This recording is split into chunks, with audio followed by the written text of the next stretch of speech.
She never imagined her small act of kindness would change her life forever.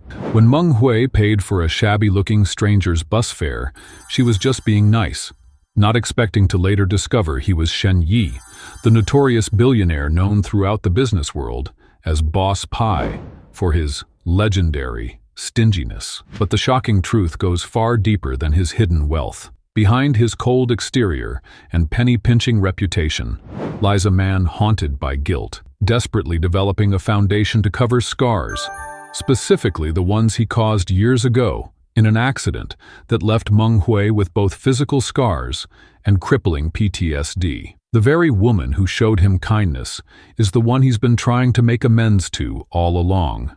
Have you ever wondered how a single act of kindness could completely alter the course of your life? That's exactly what happened when Meng Hui spotted a shabby-dressed man fumbling for change on a crowded city bus. It was a crisp autumn morning in Shanghai. The city bus lurched forward, packed with commuters heading to work. Meng Hui stood near the middle section, gripping the overhead handle as the vehicle navigated through morning traffic. She was exhausted after pulling an all-nighter practicing new makeup techniques for an upcoming client, but she still noticed the commotion at the front of the bus.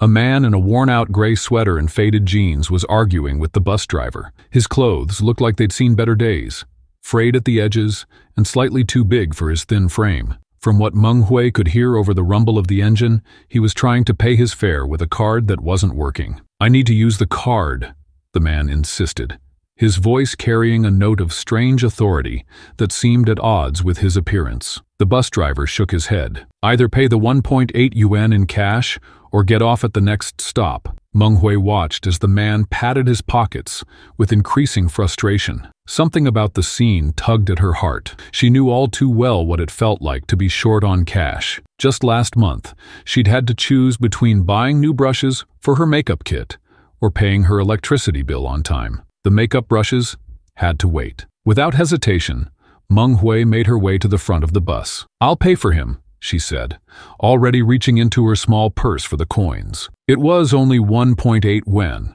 equivalent to about 25 American cents, but the principle mattered more than the amount. The stranger turned to look at her, his expression hard to read. His eyes were sharp and calculating, not showing any gratitude or embarrassment you might expect from someone who couldn't afford a bus fare.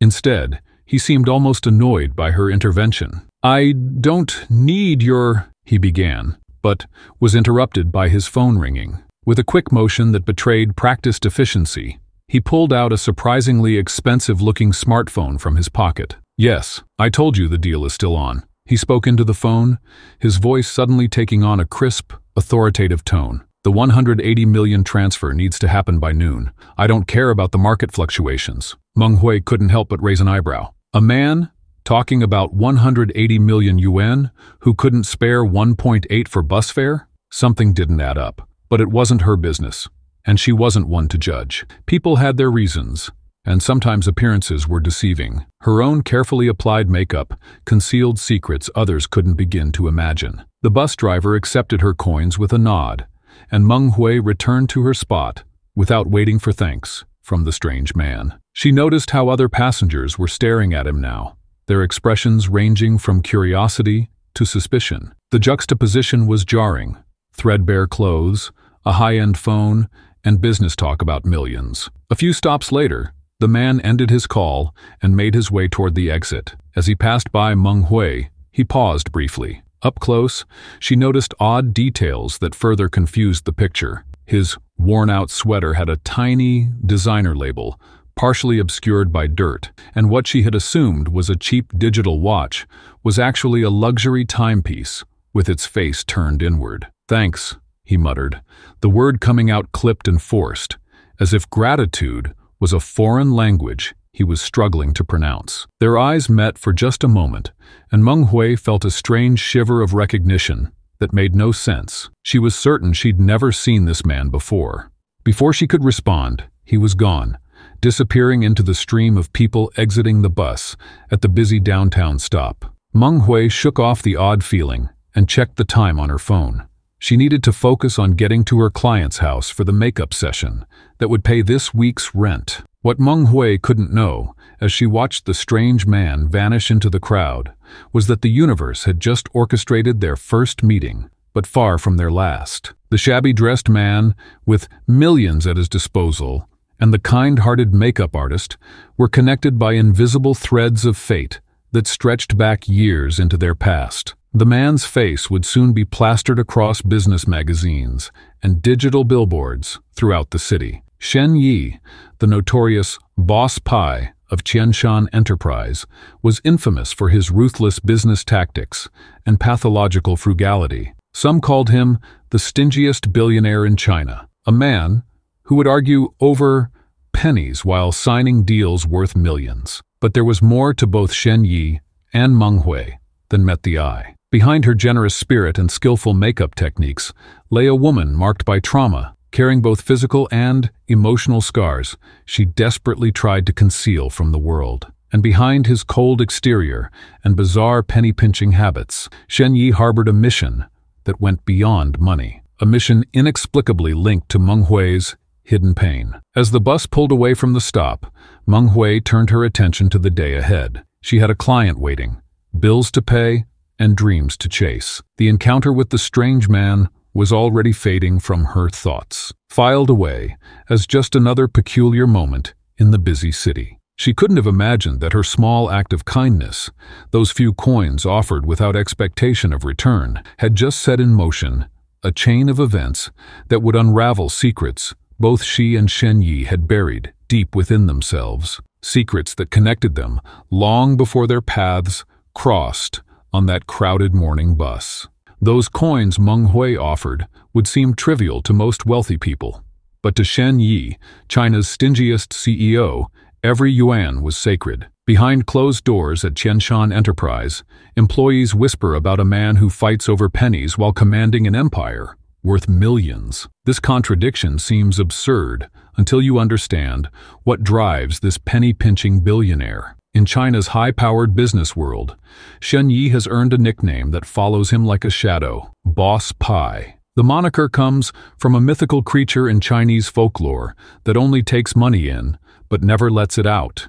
A perfect description for a man who treats every yuan as if it might be his last. Despite being the heir to Qianshan Enterprise and running a successful cosmetics company valued in the millions, Shen Yi's daily habits would make you think he's on the brink of bankruptcy. While a gleaming Ferrari collects dust in his garage, he chooses to ride public transportation to save on gas money. This isn't occasional thriftiness, it's a lifestyle that borders on obsession. The stark contrast between Shen Yi's immense wealth and his extreme frugality puzzles everyone who encounters him. Picture a CEO worth millions arguing with a bus driver over a 0.2 yuan difference in fare, just 3 cents. It's not that he can't afford it, it's that something deeper compels him to count every coin, to fight for every fraction of yuan as if his life depends on it. His employees bear the brunt of his miserly ways. While other companies hand out cash bonuses at the end of the year, Shen Yi's staff receive makeup coupons. During team events, the thought of covering the entire bill sends him into a cold sweat. Instead, he insists everyone split the check down to the last dumpling. One former assistant recalls how he would interrogate staff about office supply usage, questioning whether 3 staples were really necessary when 2 might suffice. Mr. Shen believes money should never leave your pocket unless absolutely necessary, explains one longtime employee who requested anonymity. He once made our entire marketing department reuse paper that had only been printed on one side, even for client presentations. This pathological frugality has cost him more than just professional relationships. A former girlfriend left him after receiving lab-made lipsticks worth just 10 yuan as a birthday gift. While other billionaires woo partners with diamonds and exotic vacations, Shen Yi offered something you might find in a dollar store clearance bin. When questioned about it, he supposedly responded, "It's the chemical formula that matters, not the packaging." The contradiction becomes even more bewildering when examining his business decisions. In meetings with investors, Shen Yi willingly commits millions to developing a special liquid foundation. Yet in the same breath, he'll refuse reasonable requests for marketing budgets or salary increases. His company's research facilities boast cutting-edge equipment, while the employee break room features furniture that predates most of his staff's birth years. During one infamous budget review, a department head requested a 5% increase for the marketing team's annual budget. Witnesses report that Shen Yi spent 45 minutes breaking down why a 2.8% increase was mathematically sufficient, complete with handwritten calculations. The meeting ran 3 hours over schedule, as he refused to round up to even 3%. Yet despite his obsessive penny pinching, something else drives Shen Yi beyond mere accumulation of wealth. Those close to the situation note that his bank accounts continue to grow, while his lifestyle remains Spartan. He doesn't spend the money on himself, nor does he appear to take pleasure in amassing it. Unlike traditional misers who delight in their growing fortune, Shen Yi seems almost punished by his own wealth. It's like he's doing penance, observes a business associate who's known him for years. He counts money the way some people count rosary beads, methodically, ritualistically, as if seeking absolution through each yuan saved. This behavior raises profound questions. What could possibly make a man with everything behave as if he has nothing? What inner demons drive someone to haggle over pennies while signing million-dollar contracts? The answer seems to lie not in greed, but in something darker, a burden he carries that no amount of money can lighten. Beneath the cold, calculating exterior of Boss Pai lies a man consumed by guilt. His stinginess isn't about hoarding wealth. It's about control and self-punishment. Every yuan saved seems to be an act of atonement for something in his past, a mistake he believes can never be fully repaid, no matter how much money he accumulates. His employees note that the rare occasions when Shen Yi appears truly anxious aren't during financial downturns, but when he feels he's spent unnecessarily. One witness described him visibly trembling after accidentally approving a slightly higher quality of office paper. It wasn't about the money, they explained. It was like he'd broken some sacred vow to himself. The rare glimpses into his personal space reveal equally puzzling contradictions. His apartment, while in an expensive building, is furnished with the minimum necessities. Yet, on his otherwise sparse desk sits a single framed photograph, its significance unknown to even his closest associates. Those who've caught a glimpse describe it as showing children on a playground, though Shen Yi keeps it angled away from visitors' eyes. Several business partners have attempted to understand his peculiar relationship with money. One venture capitalist, who worked closely with him on several deals, observed, "Most wealthy people I know use money as a tool to build something or express something. Shen Yi treats it like a burden he's cursed to carry. He collects it compulsively while simultaneously punishing himself for having it." This psychological complexity makes more sense when considering the one exception to his miserly behavior: his willingness to invest unlimited resources into developing the perfect liquid foundation that can completely cover scars. While haggling over office supplies and bus fares, he approves whatever funding is necessary for this specific project without question. When his R&D team presents budget overruns for this particular foundation, the notorious penny pincher simply nods and says, "Continue the work. I don't mind." This statement, so contrary to his established character, has become legendary within the company. Employees who've witnessed this anomaly describe the look in his eyes as haunted and determined, as if this singular product holds the key to some personal redemption. Behind this haunted determination lies a billion-yuan contradiction that has left everyone baffled. What could possibly drive a man who fights over pennies to pour limitless resources into a foundation that might never turn a profit? The answer reveals a side of Shen Yi that no balance sheet could ever capture. In the sleek, glass-walled R&D laboratory of Qianshan Enterprise, a team of cosmetic chemists stare anxiously at their latest formulation failure. It's their 5th attempt this month to create what seems scientifically impossible: a liquid foundation capable of completely concealing deep scarring. The air is thick with tension as they prepare to deliver more bad news to the company's notoriously frugal CEO. The titanium dioxide concentration isn't achieving the opacity we need without creating a mask-like effect, explains the lead chemist, sliding the disappointing test results across the conference table. We need to start over with a completely different approach. In any other project meeting, this announcement would trigger one of Shen Yi's infamous cost-cutting lectures. The research team braces for the inevitable budget freeze that follows any hint of financial inefficiency. But instead, something extraordinary happens. Continue the work, Shen Yi says quietly, scanning the failed test results. Order whatever materials you need. The team exchanges bewildered glances. This is the same CEO who once held a 3-hour emergency meeting over excessive paperclip usage. The same man who personally inspects the office thermostat twice daily to ensure no unnecessary heating or cooling costs. Yet when it comes to this single product, the rules of Shen Yi's rigid financial universe simply don't apply. But sir, ventures one brave researcher, we've already exceeded our annual budget by 300%. The board is questioning. I don't mind the losses, Shen Yi interrupts, his voice carrying an unusual emotional weight. Because I founded this company, not for making money. I just want to produce a liquid foundation that can cover up scars, whatever the cost. The statement lands like a bomb in the silent room. For a man whose entire identity revolves around financial precision, these words feel almost blasphemous. The R&D director, who has worked with Shen Yi for over a decade, can't hide her shock. It's not about money, Manager Shen, she says carefully. Please follow the trend of the market, all right? The technical challenges we're facing are significant. And significant they are. The team explains the fundamental obstacle.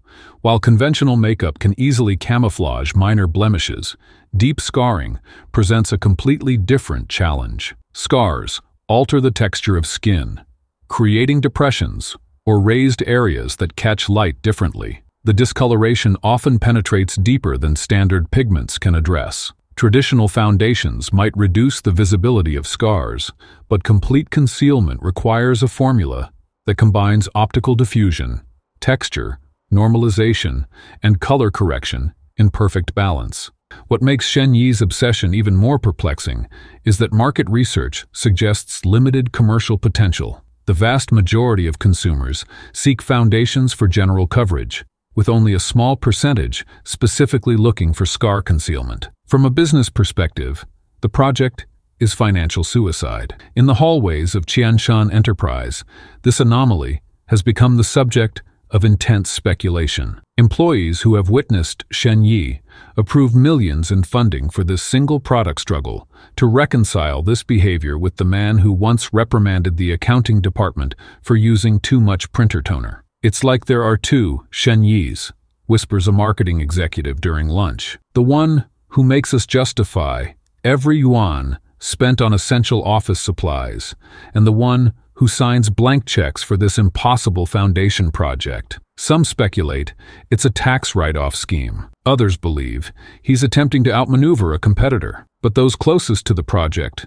sense something deeper at work. There's an intensity in his eyes when he inspects each new prototype, a vulnerable eagerness that seems out of character for the steely businessman. During a late-night laboratory visit, Shen Yi tests the latest formula on his own hand, meticulously examining how it covers a small scratch. His focus is absolute, almost reverent. He's not evaluating a product, he's searching for salvation. Will it last through rain? He asks, so quietly the lab technician nearly misses the question. If someone were caught in a downpour, would the coverage hold? It's these moments of oddly specific concern that fuel the growing theory that this foundation isn't meant for anonymous consumers. Shen Yi isn't developing a product for the marketplace. He's creating it for someone specific, someone whose scars he knows intimately. The lab's security footage captures him some nights, alone after hours, staring at prototype samples with an expression that none of his employees have ever seen on his face before. Not calculating or critical, but haunted, desperate. The look of a man trying to undo something that can't be undone. His billion-yuan obsession has become something of a legend in China's beauty industry. Competitors watch in confusion as Qianshan's financial reports show staggering R&D expenditures year after year for a product line that hasn't launched. Business analysts question his sanity, board members whisper about intervention, but Shen Yi remains unmoved by the financial hemorrhage. When his CFO presents a detailed analysis of the project's unsustainability, Shen Yi simply pushes the report aside. Some things, he says, are worth more than money. For a man nicknamed after a mythical creature that never spends, these words feel almost like a confession. The foundation has become his white whale, a quest beyond reason or financial sense. Each failed formulation seems to wound him personally, as if the inability to perfect this product represents a greater failure he cannot face. During a particularly tense board meeting, when questioned directly about the endless funding for this seemingly impossible project, Shen Yi finally offers a fragment of explanation. There are debts that can't be paid with money alone. The cryptic statement sends ripples through the company. What debt could drive China's most notorious penny pincher to empty his coffers on a cosmetic formula? What invisible creditor holds such power over him? As months pass, the R&D team makes incremental progress. They achieve better coverage, improved texture, longer wear time, but still can't reach the perfection Shen Yi demands. With each improvement, his scrutiny becomes more exacting, his questions more specific. Would it work on a facial scar? One that runs from temple to jaw? He asks one afternoon, tracing an invisible line down his own face. The question silences the room. It's the most direct he's ever been about the foundation's intended purpose. The team redoubles their efforts, now understanding that their work isn't just about chemical formulations. It's about healing something broken in their employer's life, something no amount of wealth has been able to fix. And so, the billion-yuan quest continues, defying every principle of business logic that Shen Yi otherwise lives by. In his pursuit of this single, seemingly impossible product, he reveals a truth that his employees find both confusing and strangely moving. That beneath the calculating exterior of China's stingiest CEO lies a man driven by something far more powerful than the desire for profit, the need for redemption. Every morning at 4 a.m., while the rest of Shanghai sleeps, Meng Hui stands before her bathroom mirror, engaged in what looks like an elaborate art performance. Her hands move with practiced precision, applying 7 different products in a specific sequence: primer, color corrector, first layer of foundation, setting powder, second layer of foundation, concealer, and finally, a specially formulated setting spray. This isn't vanity, it's necessity. This ritual, performed without fail, 365 days a year, is the foundation of her very existence. What drives someone to master such flawless illusion? For Meng Hui, the answer lies beneath the perfect canvas she creates each morning. A long, jagged scar that runs from her temple down her cheek, a physical reminder of a childhood trauma that remains frustratingly unclear in her memory. In a society where physical appearance often determines opportunities, her scar isn't just a cosmetic concern, it's a potential career killer in the beauty industry she's worked so hard to enter. "I remember fragments," Meng Hui once confided to her only close friend, Dr. Tao. Shouting, the sharp sting on my face, the taste of blood, but the faces, the reason, it's like trying to grasp at smoke. This fractured recollection isn't just unfortunate, it's a symptom of the PTSD that has shaped her adult life as profoundly as the scar has shaped her face. Meng Hui's rise in Shanghai's competitive makeup industry wasn't planned as a career strategy. It was survival adaptation. While other aspiring makeup artists spent years in beauty school perfecting techniques on models, she had been perfecting her craft since adolescence on the most demanding client possible, herself. Her ability to completely transform faces, to make imperfections vanish under her skilled hands, wasn't learned from textbooks, but from the daily battle with her own reflection. The irony doesn't escape her. The very trauma that marked her has made her exceptional at her profession. Her clients marvel at her natural gift for understanding how to cover the most challenging skin issues: acne scars, birthmarks, surgical scars. Little do they know that her talent was forged through thousands of hours of necessity, not natural aptitude. The weight of living behind a mask extends far beyond the physical discomfort of layers of makeup in Shanghai's humid summers. There's the constant vigilance, the quick calculations before every social invitation. Swimming? Impossible. Overnight stays? Too risky. Dating? A minefield of potential humiliation. The psychological toll of maintaining her facade has shaped every aspect of her life. From her sparse apartment, minimalist design means fewer surfaces where makeup might transfer, to her limited social circle. Fewer people means fewer chances for discovery. Her morning alarm sounds at 3:45 a.m., even on days when her first appointment isn't until 10. "I need the buffer," she explains to no one in particular as she drags herself from bed. "What if my hand shakes? What if I spill the foundation?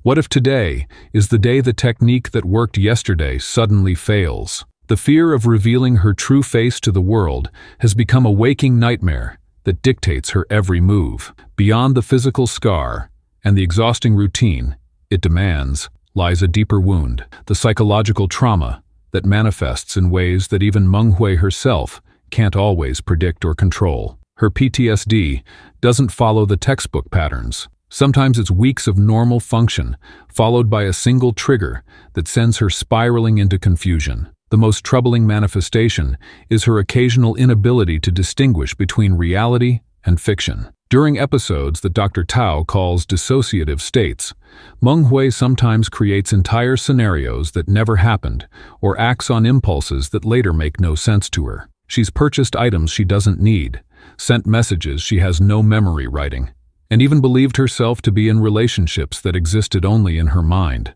The gaps in her memory from these episodes are as frightening to her as the original trauma. "Your brain is trying to protect you," Dr. Tao explained during one of their sessions after a particularly confusing episode. "When something reminds you of your trauma, even in ways you don't consciously recognize, your mind sometimes creates alternative realities that feel safer." The explanation is clinical, but the experience is anything but. It's terrifying to wake from these states and discover actions you have no memory of taking, relationships you've imagined, and opportunities you've sometimes sabotaged.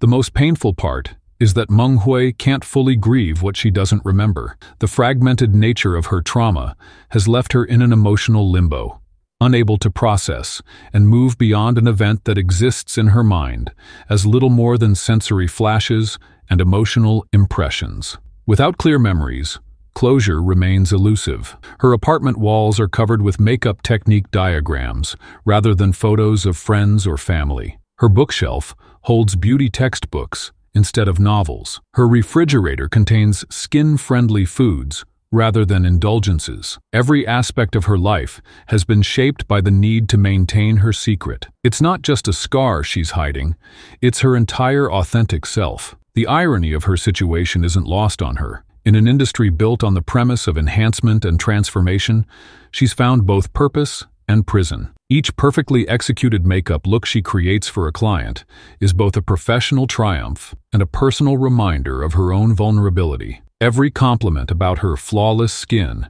is both validation of her skill and a knife twist of deception. "You should do a YouTube tutorial," clients often suggest, admiring her work. "Your technique for covering imperfections is incredible." She smiles and deflects, knowing that cameras pick up details the human eye might miss, that lighting can reveal what careful blending conceals, that the wrong angle might expose the very secret that has defined her existence. When the opportunity came to join Glam and Shine, one of China's most popular reality makeup competition shows, Meng Hui faced her greatest professional dilemma. The exposure could launch her career beyond anything she'd dreamed possible, but the risk of actual exposure, of having her secret discovered under the unforgiving studio lights and high-definition cameras, was equally immense. After 3 sleepless nights of deliberation, she accepted the position, developing elaborate contingency plans, extra early call times to ensure she'd be fully prepared before anyone else arrived,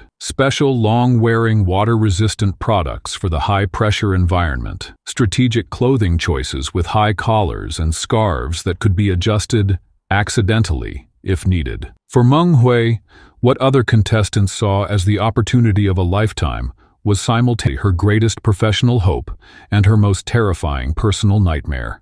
What she couldn't have known when accepting the position was that the show would bring her face to face with someone whose life was already inexorably linked with hers, someone whose own obsessions and burdens mirrored her own in ways neither could imagine. The very man she'd helped on the bus, the notorious Boss Pai himself, would be not just a judge, but the main sponsor of the competition. Behind the bright lights of reality television lies a world of carefully orchestrated accidents. The universe has a twisted sense of humor, bringing together two scarred souls under the harsh spotlight of reality TV, where secrets have nowhere to hide. As cameras rolled on Glam and Shine, neither Meng Hui nor Shen Yi realized they were about to become unwitting actors in a cosmic reunion that would force both to confront what they'd spent years running from. When the producers of Glam and Shine approached Shen Yi to serve as a judge on their makeup competition show, their pitch was met with his characteristic cold calculation. The notorious Boss Pai didn't see artistic merit or entertainment value. He saw numbers. Why pay an expensive celebrity judge when he could fill the seat himself? Always seeking to maximize profit, Shen Yi reluctantly agreed to participate, but not out of passion for makeup or television,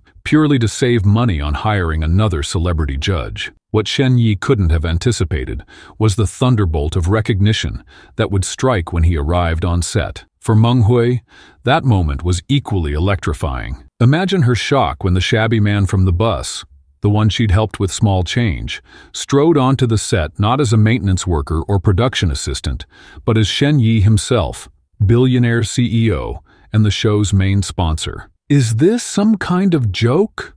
she whispered to a colleague as her knees threatened to buckle. The man wearing the weathered jacket and counting coins was actually the infamous stingy billionaire who controlled not just the show's purse strings, but her very employment. The universe hadn't just arranged a reunion, it had orchestrated a complete power reversal. The production team, unaware of their previous encounter, made a fateful decision that would change everything. Due to her exceptional talent, Meng Hui was assigned as Shen Yi's personal makeup artist for the show. This forced proximity created a strange dynamic. The woman who had once helped him was now literally touching his face, applying foundation and powder with the expertise that had made her renowned in beauty circles. During their first makeup session, Shen Yi noticed something that the average person might miss. As Meng Hui expertly covered a small blemish on his cheek, her technique revealed a level of skill that went far beyond ordinary cosmetic application. Her fingers moved with surgical precision, layering products with such artistry that the imperfection disappeared completely without a trace of khaki-ness or artificial texture. "How did you learn to do that?" he asked, studying her work in the mirror. "Practice," she replied simply, not meeting his eyes, unaware that her exceptional concealment techniques were precisely what Shen Yi had been searching for in his foundation development team. With each filming day, their professional relationship evolved in unexpected ways. The staff began to notice something unprecedented. Shen Yi was showing uncharacteristic kindness toward Meng Hui, the man who had once made an intern cry for using 2 paper clips. Instead of 1, was now approving extra time for Meng Hui's makeup preparations without complaint. He even allowed her to use premium products from his company's test collection, something he had never permitted for anyone else. "It's like watching a different person," whispered one production assistant to another. Yesterday he actually complimented her brush technique.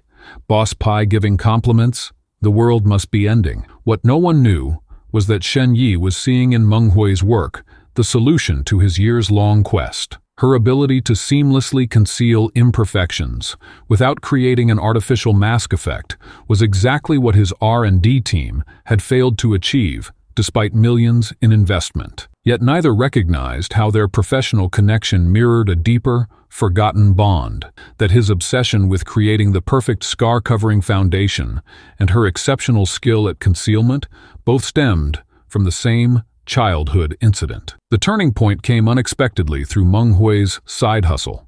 When not working on the show, she maintained a small but growing beauty review channel where she tested and recommended products. Without thinking much about it, She featured a lipstick from Shen Yi's company, a peculiar mauve shade that had been considered a failure due to poor sales. This underrated shade creates the perfect balance for autumn complexions, she explained in her video, demonstrating application techniques that transformed the seemingly uninspiring color into a must-have. The formula is actually exceptional, creamy without being slippery, long-lasting without being drying. Within 48 hours, something unprecedented happened. The lipstick sold out completely across all platforms. A product that had been gathering dust in warehouses was suddenly in demand, with beauty influencers scrambling to duplicate Meng Hui's techniques. When Shen Yi's marketing team showed him the sales report, he couldn't believe what he was seeing. "One review did this?" he asked,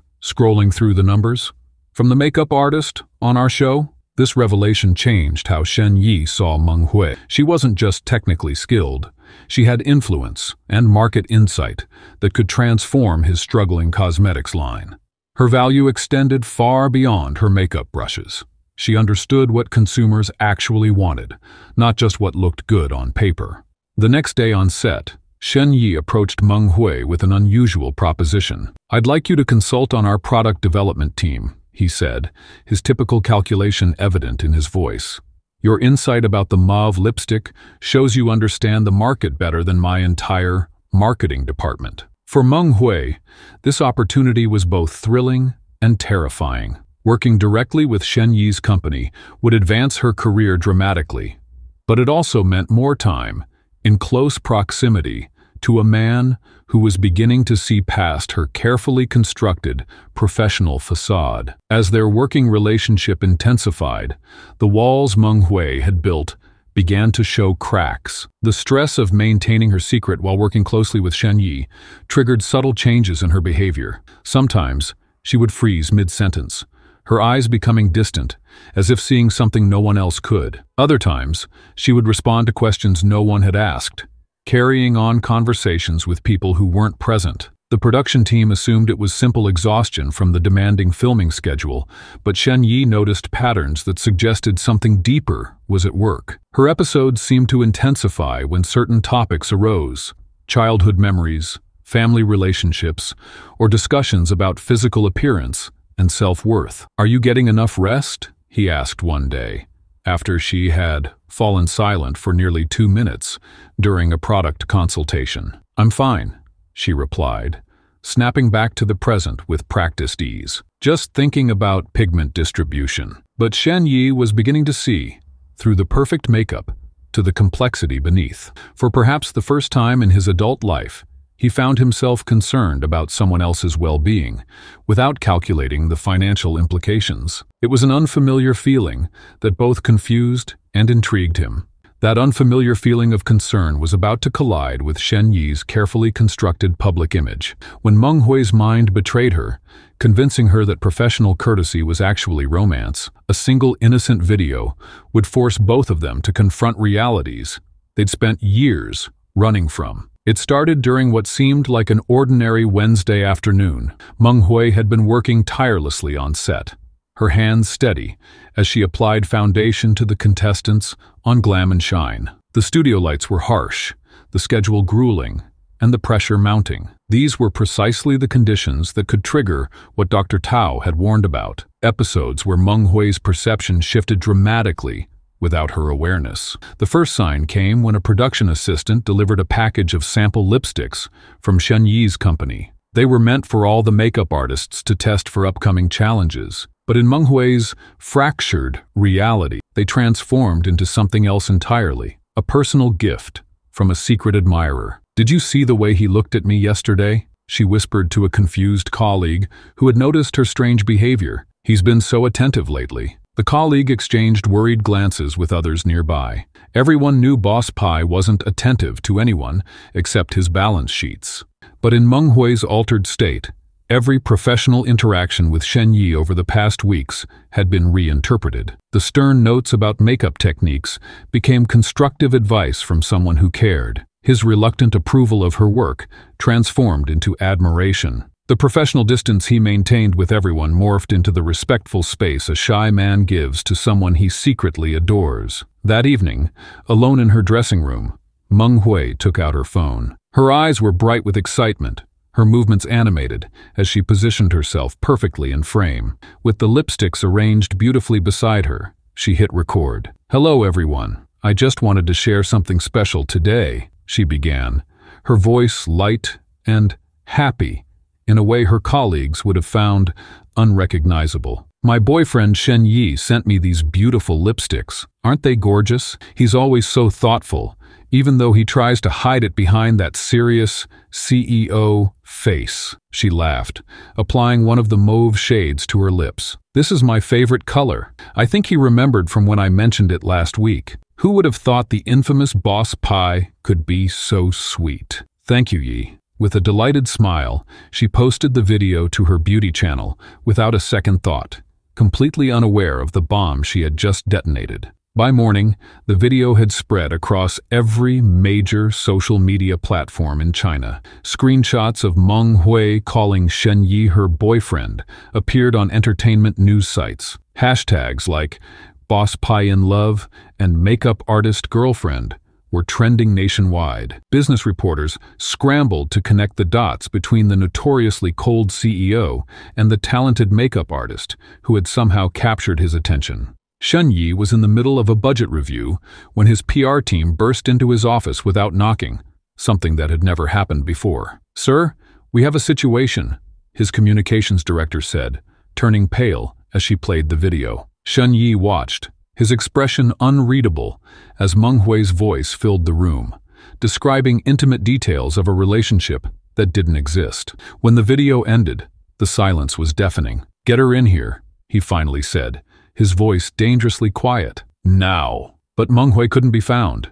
She had woken that morning with no memory of recording any video. It wasn't until she checked her phone and saw thousands of notifications that the horror began to sink in. Comments poured in, some congratulating her, others questioning the relationship, many accusing her of leveraging Shen Yi's position for her career. When she saw the video herself, the blood drained from her face. Her hands shook so badly, she dropped her phone. This wasn't just embarrassing, it was catastrophic. By the time Shen Yi's team located her, Meng Hui was huddled in a corner of the studio's storage closet, trembling uncontrollably. Dr. Tao had been called and was speaking to her in soft, measured tones as she struggled to breathe through her panic. "I can't face him," she whispered, tears streaming down her face.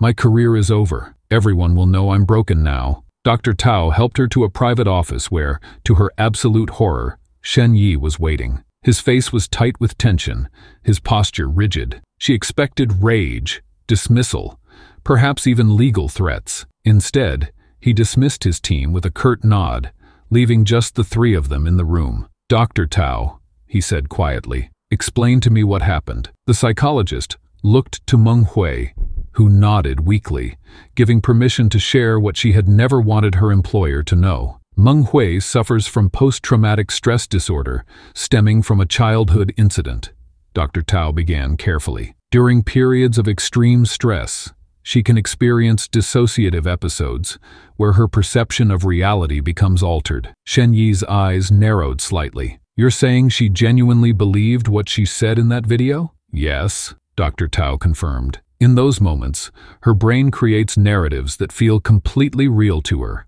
sometimes reinterpreting past events or relationships entirely. When she returns to her normal state, she has no memory of these beliefs or actions. Shen Yi turned to Meng Hui, who couldn't bring herself to meet his gaze. "And the trigger for these episodes?" he asked, still addressing Dr. Tao, but watching Meng Hui's reaction. "Typically high-stress situations, sometimes combined with visual or emotional cues connected to her original trauma," the doctor explained. "The demanding schedule of the show, the pressure to perform flawlessly, it created perfect conditions for an episode." To everyone's surprise, Shen Yi simply nodded. No explosion of anger, no immediate termination. Instead, he walked to the window and stood there silently for several long moments. "I assume you can draft a statement explaining, 'This was a misunderstanding,'" he finally said, turning back to face them. Meng Hui looked up in shock. "You're not firing me?" Something flickered across Shen Yi's face, something neither of them had ever seen before. "Vulnerability." "No," he said simply. Then, to Dr. Tao, what does she need? To prevent this from happening again? Dr. Tao appeared momentarily stunned by his response, but recovered quickly. Reduced stress levels, clear boundaries, regular therapy sessions, and understanding from those around her when symptoms appear. Shen Yi nodded, as if memorizing instructions for a business deal. Make the arrangements. Bill my office directly. He turned to leave, then paused at the door. The PR team will handle the media. Take the rest of the day off, Meng Hui. We'll sort this out. After he left, Meng Hui turned to Dr. Tao in disbelief. Why would he react that way? That's not who he is. Dr. Tao's expression was thoughtful. Perhaps Boss P recognizes something in you that reminds him of himself. People who carry deep wounds often recognize the same pain in others. Dr. Tao's observation about shared pain would prove more prophetic than anyone realized. What happens when a notorious penny pincher, who's built his identity on never wasting a cent, suddenly finds himself buying Pikachu dolls and bicycle lights? Shen Yi was about to discover that some investments yield returns no balance sheet could ever measure. It's for her recovery, Shen Yi muttered to himself as he stood at the entrance of Happy Valley Amusement Park, checking the price of admission tickets. The numbers made him wince. 2 all-day passes would cost more than what he'd typically budget for an entire week of personal expenses. But Dr. Tao's recommendation echoed in his mind. Temporarily playing along with Meng Hui's misunderstanding could provide the stability she needed during her healing process. As they walked through the colorful gates, Shen Yi maintained a careful distance, reminding himself this was merely therapeutic intervention, not a real date. He had practiced his lines all morning,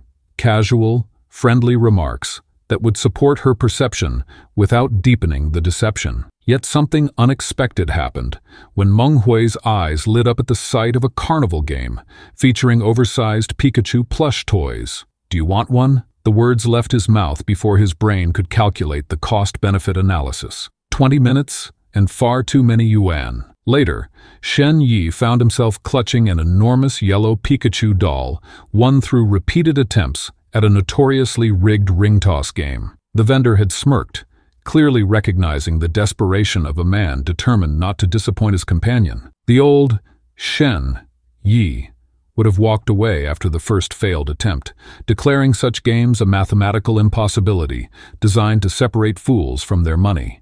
But the smile on Meng Hui's face, as she hugged the plush creature, made the financial pain somehow less acute. My office is going to think I've been replaced by an imposter, Shen Yi thought, as they shared cotton candy, another frivolous expense he would have previously condemned. His finance director would probably need medical attention if he witnessed his boss voluntarily purchasing a second helping simply because Meng Hui mentioned liking the blue one better than the pink. Later that week, during a routine shopping trip, Shen Yi noticed Meng Hui admiring a bicycle light in a store window. He observed her thoughtful expression as she checked the price tag and then walked away without comment. That evening, he returned to the same store alone. It's for her safety, he justified to himself as he purchased the light. Preventing an accident is simply good financial planning. Hospital bills would be much more expensive. Yet even as he constructed this logical framework,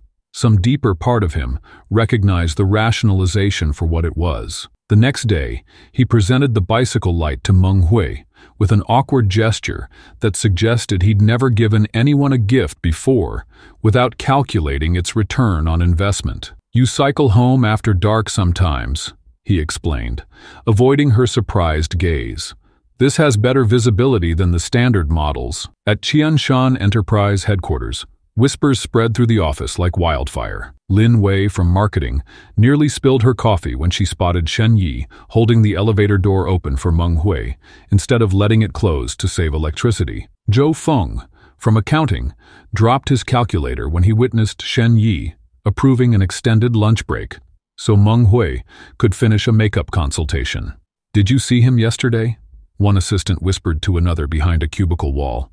He actually bought everyone bubble tea when Meng Hui mentioned she was thirsty. I've worked here 5 years, and he's never even approved the cost of holiday decorations. The staff created a dedicated chat group titled Boss P's Transformation, where they documented each unprecedented act of generosity. The most shocking came when Seng Yi authorized a car service to take Meng Hui home during a rainstorm, rather than suggesting she wait for the weather to clear to avoid taxi fare. It's like watching a nature documentary where a shark suddenly decides to become a dolphin.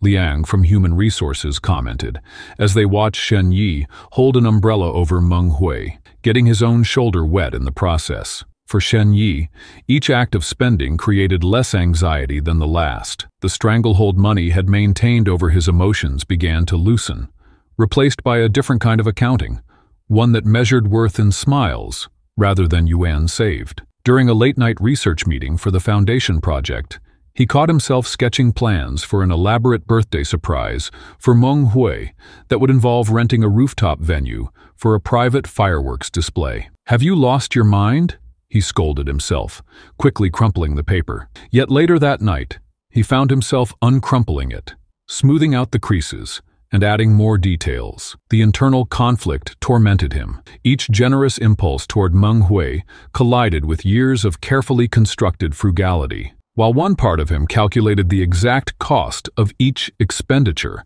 another part, long dormant, measured their worth differently. During a private conversation with Dr. Tao, Shen Yi struggled to articulate his confusion. "I find myself wanting to do these things for her. It makes no financial sense." Dr. Tao nodded thoughtfully. "Perhaps you're discovering that some forms of wealth can't be stored in bank accounts. But this isn't real," Shen Yi insisted. "It's temporary. For her condition." "Is it?" Dr. Tao challenged gently. "When you buy her gifts or spend time with her, are you thinking about her recovery or simply about her happiness?" The question pierced through his defenses. Shen Yi couldn't answer. As weeks passed, their pretend relationship developed rhythms that felt increasingly authentic. They had inside jokes, favorite restaurants, and comfortable silences. Shen Yi found himself checking his phone for messages from Meng Hui, even during important meetings. He caught himself smiling at random moments throughout the day, recalling something she'd said, or the way she'd laughed at his unexpected attempt at humor. At the Foundation Lab, Shen Yi maintained his focus on the mission that had driven him for years. But now, when he envisioned the perfect formula that could conceal scars completely, he pictured not just an abstract face, but Meng Hui specifically. How her eyes might light up, how it might free her from her morning ritual of concealment. The project was no longer just about atonement. It had become a gift he longed to give her. During a company dinner, Shen Yi overheard two senior managers discussing his transformation. "I never thought I'd see the day when Boss Pi would spend money on someone else's happiness," one whispered. "It's not just the spending," the other replied. "Have you seen how he looks at her? Like she's worth more than his entire fortune." The observation startled Shen Yi. Was that how others perceived him now? More importantly, was it true? The question haunted him as he drove home that night. For so long, his relationship with money had been his defining characteristic, a shield against vulnerability, a penance for past mistakes, a way to measure and control his world. Now that shield was developing cracks, allowing something warm and unfamiliar to seep through. One evening, as they walked along the Bund, watching the neon lights of Shanghai's skyline reflect off the Huangpu River, Meng Hui turned to him with an expression of genuine contentment. "Thank you," she said simply. "For what?" he asked. "For this. For being patient with me. For the Pikachu and the bicycle light and everything else. I know none of this is easy for you." The sincerity in her voice made something shift inside him. In that moment, Shen Yi realized that somewhere along the way, the pretense had become reality. The man who had once argued over fractions of yuan was now measuring wealth in moments of connection instead.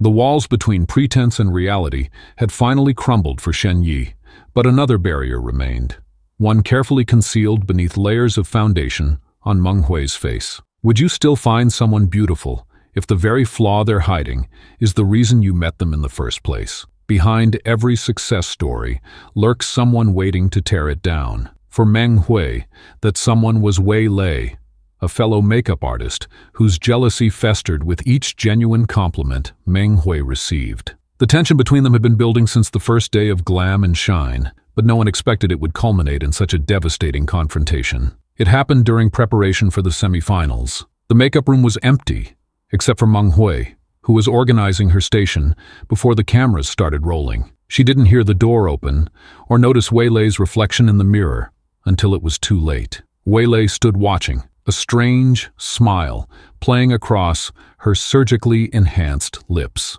"Working late again? Such dedication?"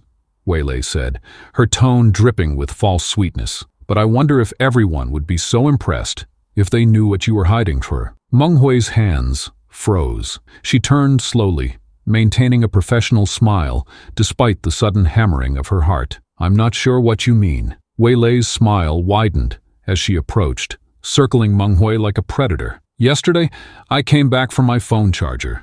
You were in the shower after that ridiculous cake decoration challenge. The steam had melted away your little masterpiece." She traced a line down her own cheek, mirroring the location of Meng Hui's scar. The blood drained from Meng Hui's face. For years, she had maintained her secret through careful planning and vigilance. One moment of carelessness had undone everything. "That's quite a canvas you've been working with," Wei Lei continued. "Such skill to hide something so unseemly. I wonder what our precious boss Pai would think if he saw what's really under all that makeup." The mention of Shen Yi sent a cold wave of fear through Meng Hui's body. Their relationship, whether real or part of her episodes, had become precious to her. The thought of losing his admiration made her feel physically ill. "If Shen Yi found out you have such a big scar, how will he react? Will he still like you?" Wei Lei's words struck with surgical precision. Men like him expect perfection. Why else would he spend millions on beauty products? Each taunt burrowed deep into Meng Hui's insecurities. The scar wasn't just a physical mark.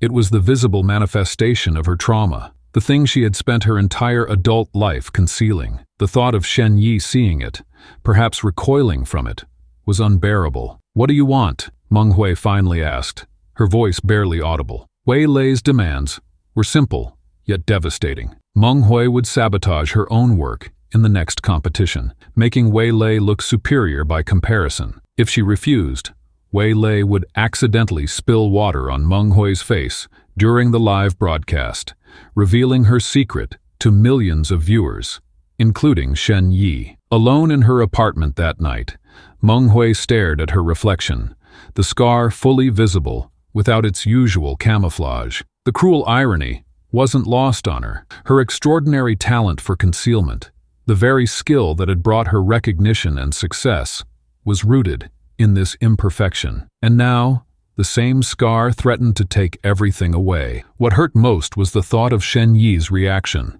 Their relationship had evolved into something meaningful, something that made Meng Hui feel worthy despite her flaws. But would his kindness continue if he knew the truth? Would the man who argued over fractions of yuan still value someone with such an obvious imperfection? Unbeknownst to Meng Hui, across the city, Shen Yi was reviewing the latest report from his R&D team. The new formula for his scar-covering foundation showed promise, though it wasn't perfect yet. He stared at the sample, wondering if it would be good enough to conceal a scar like the one from his past, a scar he had caused and could never forget. The following day on set, the tension was palpable. Meng Hui moved mechanically through her preparations, her mind racing between impossible choices. Wei Lei watched from her station, occasionally making slicing gestures across her cheek when no one else was looking. The confrontation came during the lunch break. Wei Lei cornered Meng Hui in the supply closet, demanding to know her decision. What happened next would later be described by witnesses as karmic justice in action. As Wei Lei leaned in to deliver another threatening whisper, she stumbled against a metal shelf. Her designer bracelet, an expensive gift to herself after her third plastic surgery, caught on a rack of makeup supplies. The entire shelf came crashing down, bringing with it bottles of stage adhesive, alcohol-based sealants, and a container of special effects makeup. Wei Lei's scream echoed through the studio as the chemicals splashed across her carefully constructed face. The alcohol-based products began dissolving the special fillers she'd had injected just weeks before, while the adhesive bonded with the residue, creating an instant, mottled mess across her right cheek and forehead. The irony was almost poetic. Wei Lei, who had used artificial means to create her perfect appearance, now faced a damaged facade she couldn't immediately repair. As the medical team attended to her, Wei Lei caught her reflection in a metal cabinet. The horror in her eyes revealed more than just physical distress. It was the terror of being seen without her own carefully constructed mask. Back in the makeup room, Shen Yi arrived unexpectedly, concerned about the commotion. He found Meng Hui sitting alone, trembling slightly, as she applied her own makeup with unsteady hands. "I heard there was an accident," he said. His usually stern expression softened with genuine concern. Meng Hui nodded without turning around, afraid to face him while her emotions were so raw. "Wei Lei had a reaction to some chemicals.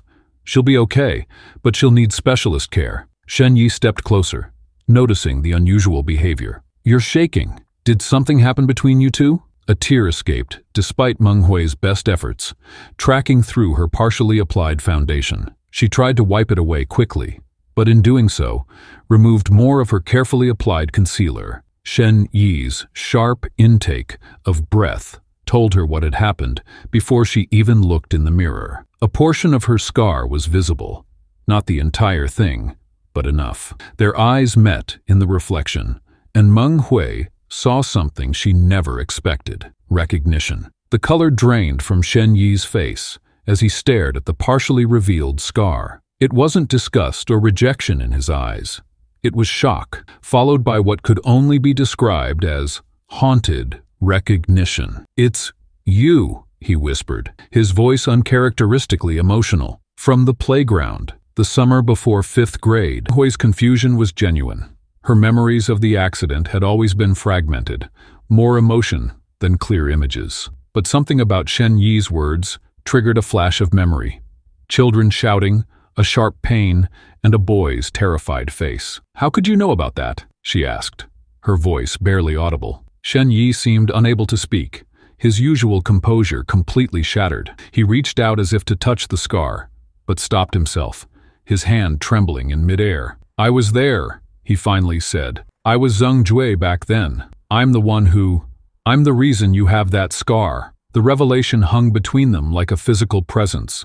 20 years of separate lives suddenly reconnected by the truth of one childhood moment. For Meng Hui, pieces began falling into place. Her inexplicable comfort with Shen Yi despite his reputation, her brain's creation of a relationship during her episodes, even her impulse to help him on the bus that day. For Shen Yi, the circle was complete. The girl whose injury had haunted him for decades, the reason behind his obsessive foundation project and his punishing relationship with money, had been right beside him all along. That moment of recognition changed everything. The mask had finally slipped to reveal the truth beneath both their carefully constructed lives. Could you forgive someone who permanently marked your face if you learned they'd spent their entire life trying to erase what they'd done? The playground incident that connected Meng Hui and Shen Yi wasn't just about a physical scar, but about how a single childhood moment carved two entirely different paths through life. 20 years earlier, in a dusty schoolyard outside Shanghai, two children's fates became intertwined through an act of unexpected violence that would haunt them both into adulthood. The truth of that day was far more complex than either of them fully remembered. It was the summer before 5th grade. Young Zheng Jue, the boy who would become Shen Yi, was a favorite target of the school bullies. Small for his age and from a poor family, he represented an easy mark for the wealthier, stronger boys who saw his threadbare clothes and quiet demeanor as signs of weakness. What the bullies didn't expect that day was intervention from Meng Hui, a bright, fearless girl from their class who couldn't stand the injustice she witnessed. "Leave him alone!" she had shouted, stepping between Zheng Jue and the three larger boys who had cornered him against the brick wall. The lead bully had laughed, shoving her aside roughly. But Meng Hui wasn't easily deterred. She pushed back, her small hands balled into determined fists. What happened next played out in slow motion in both their memories, though each remembered different pieces. The largest boy grabbed Zheng Jue's backpack, tearing it open and scattering his few precious belongings across the dirt. Among them was a small pocket knife, his only inheritance from his grandfather, who had passed away months before. In the chaotic struggle that followed, Zheng Jue lunged for the knife, not as a weapon, but to protect his treasured possession. Meng Hui moved at the same moment,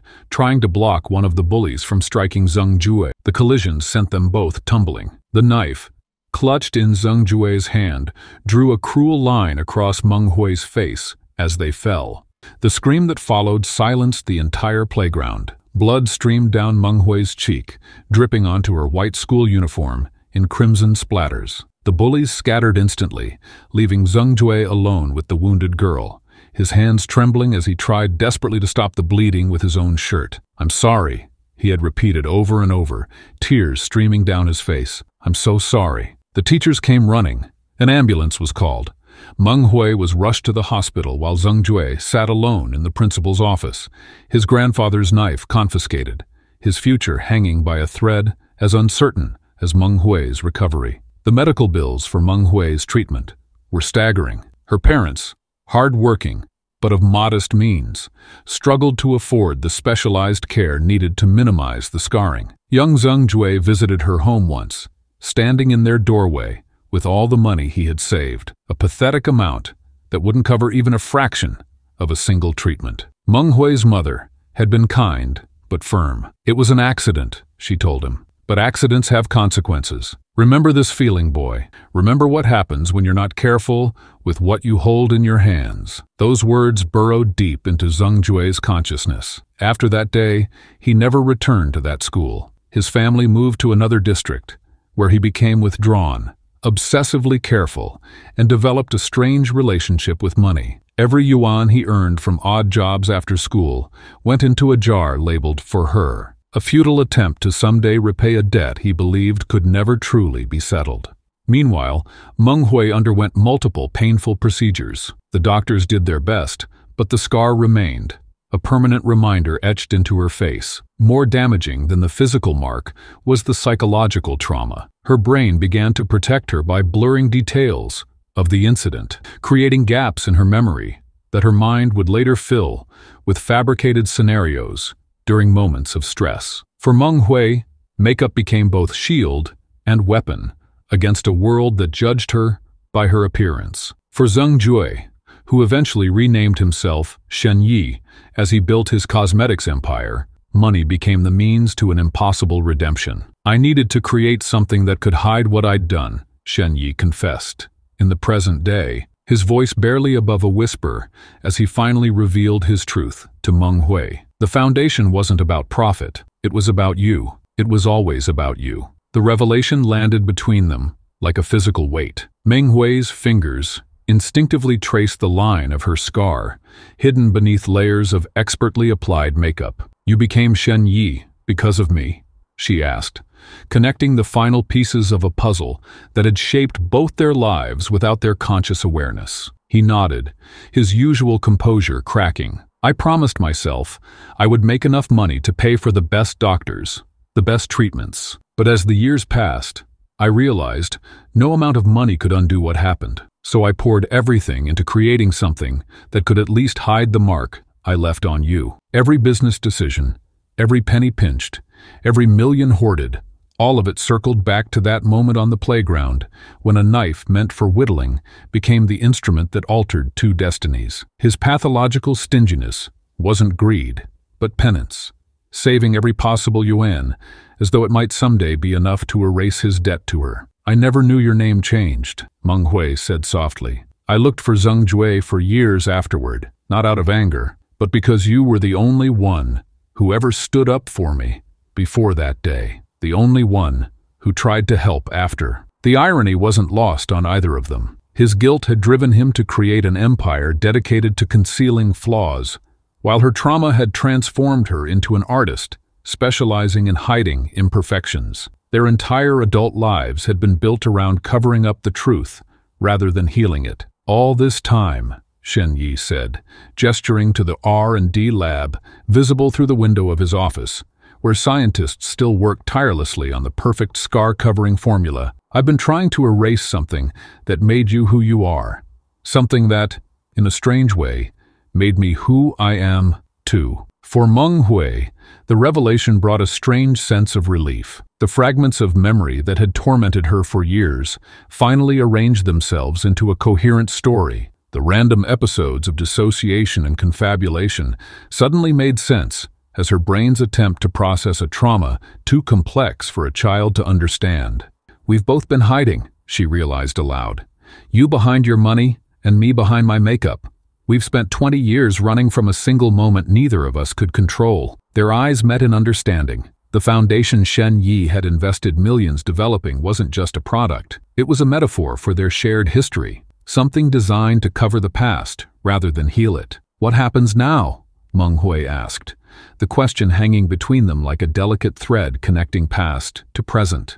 The delicate thread of that question quivered between them, as Shen Yi and Meng Hui stood at a crossroads that would determine their future. After 20 years of carrying wounds, one visible on her face, the other hidden in his soul, they finally faced the moment of truth. Could they move beyond their shared trauma, or would the scars of their past forever define them? Shen Yi reached into his jacket pocket and pulled out a business card, embossed with gold lettering. Professor Smith, he said, his voice steady but uncertain. The world's leading expert in scar removal surgery. One procedure with him costs more than most people make in 5 years. He placed the card on the table between them. I've already spoken with him. He can see you next month. I'll cover everything.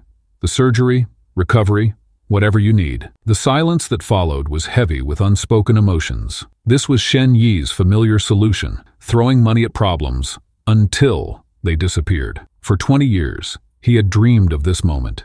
The chance to finally erase the damage he had caused. The foundation he'd spent millions developing had been his attempt to create redemption in a bottle. But here was something more permanent, more complete. Meng Hui stared at the card, her fingertips brushing against the raised lettering. The promise of a smooth, unmarked face. The dream she'd chased with layers of concealer every morning at dawn now lay within reach. Yet something held her back. Is that what healing looks like to you? She finally asked, erasing every trace of what happened. Her question caught him off guard. In all his planning, in all the scenarios he'd imagined over the years, he'd never considered that she might not want the scar removed. I assumed you'd want to be free of it, he stammered, the carefully constructed businessman facade cracking. Don't you want to wake up and not have to hide anymore? Meng Hui touched her cheek, feeling the raised tissue beneath her fingertips. Without makeup, the scar was a jagged line that told the story of that day on the playground, a reminder of courage, pain, and survival. This scar shaped me, she said softly. The girl who stepped between you and those bullies became the woman who stepped forward on that bus to help a stranger. Without this, she traced the line from temple to cheek, I might not be who I am today. Shen Yi's expression shifted as her words penetrated the armor he'd built around himself. He'd spent decades punishing himself through extreme frugality, stockpiling wealth as a form of atonement. Each penny saved was a drop in an ocean of guilt that never seemed to diminish. But I did this to you, he whispered, gesturing toward her face. Every morning for 20 years, you've had to face what I did. And every morning for 20 years, you've carried a burden much heavier than mine, she countered. My scar is visible, but yours has been eating you alive from the inside. The truth of her words hung in the air between them. His obsession with creating the perfect foundation wasn't just about covering her scar, it was about covering his guilt, creating the illusion that damage could be undone if you just worked hard enough, saved enough, punished yourself enough. What if there's another way to heal? Meng Hui asked. Not by erasing our scars or hiding them, but by accepting them as part of our story. Shen Yi looked at her with confusion. The concept was foreign to him. A lifetime of shame and self-punishment had convinced him that redemption meant making the past disappear, not integrating it. The foundation you've been developing, Meng Hui continued. It was never going to be perfect, was it? No matter how many millions you poured into it? Shen Yi shook his head slowly. The team said we were close, but he trailed off. But no cosmetic can truly make scars vanish completely, she finished for him. They can only cover, not heal. For the first time since their childhood, tears formed in Shen Yi's eyes. All the money in his accounts, all the power he'd accumulated, couldn't erase what had happened. The realization was both devastating and strangely liberating. Our meeting on that bus wasn't coincidence, Meng Hui said, her voice gentle but firm. 20 years ago, I protected you from bullies. 20 years later, I helped you again without even knowing who you were, and you've been trying to help me too, in your own way. Shen Yi leaned back, considering her words. So what now? If not surgery, if not the foundation, then what? Maybe healing isn't about covering up or cutting away, Meng Hui suggested. Maybe it's about integration, accepting that our scars, both visible and invisible, are part of us. They sat in silence, two people connected by an old wound, considering a new path forward. The foundation project, Shen Yi said finally, it's still valuable, not because it can perfectly hide scars, but because it represents your commitment to make amends, Meng Hui finished, and because there are others who need help finding their confidence while they learn to accept themselves. The idea bloomed between them. What if the foundation Shen Yi had been developing became not just a product, but a symbol? Not something to hide imperfections completely, but a tool to help people face the world while they learn to embrace their authentic selves. I've spent 20 years trying to buy forgiveness, Shen Yi admitted, living like a miser, hoarding every yuan, as if saving enough money could somehow balance the scales. And I've spent 20 years hiding, Meng Hui added, behind makeup, behind false confidence, behind a version of myself I thought would be more acceptable. Their eyes met across the table, and something shifted, the weight of 2 decades of guilt and shame beginning to lift. What happens now? Shen Yi asked, echoing Meng Hui's earlier question. Now we try something new, she answered. Instead of you punishing yourself and me hiding myself, we could try healing together. The professor's card still lay on the table between them. Shen Yi looked at it for a long moment, then slid it away. The irony is, he said with a sad smile, I've been developing this foundation to help you cover your scar, when all along, you've been teaching me how to stop covering up who I really am. Meng Hui reached across the table and took his hand. The touch was simple, but profound, a bridge across 20 years of separation. There's a difference between a wound and a scar, she said. A wound is still bleeding, still painful. A scar means you've survived, you've healed, even if not perfectly. Shen Yi's hand tightened around hers. I think we've both been treating scars like open wounds for too long. In that moment, something fundamental changed between them. The foundation that had consumed millions in development costs suddenly found its true purpose, not as a perfect concealer of imperfections, but as a symbol of their journey toward authentic healing. Maybe perfection isn't what we need, Meng Hui suggested. Maybe what we need is courage, the courage to be seen as we are. The next day, when Meng Hui arrived at the studio, she wore less makeup than usual. Not enough to fully reveal her scar, but enough that its outline was faintly visible. A first step toward a new kind of freedom. And when Shen Yi approved the budget for a company outing without questioning a single line item, his staff exchanged shocked glances. The stingiest CEO in China was learning, slowly but surely, that some forms of wealth couldn't be measured in yuan. What truly lies at the end of a journey of redemption? For Shen Yi, the answer wasn't found in the vaults of his financial empire or the laboratories developing his miracle foundation. As he and Meng Hui faced their shared past together, they discovered that no amount of wealth could erase the scars that had defined their lives. Their story teaches us that redemption comes not from erasing our imperfections, but from embracing them. Meng Hui learned that her scar wasn't something to hide, but a testament to her resilience, a mark of courage rather than shame. And Shen Yi discovered that his obsessive pursuit of atonement through wealth had only prolonged his suffering. The miracle they both sought wasn't a perfect formula to cover scars, but the healing power of genuine connection. By accepting their imperfections, both visible and invisible, they found something money could never buy. Authentic relationships built on truth, rather than illusion, and the freedom that comes from facing the past with courage instead of trying to erase it.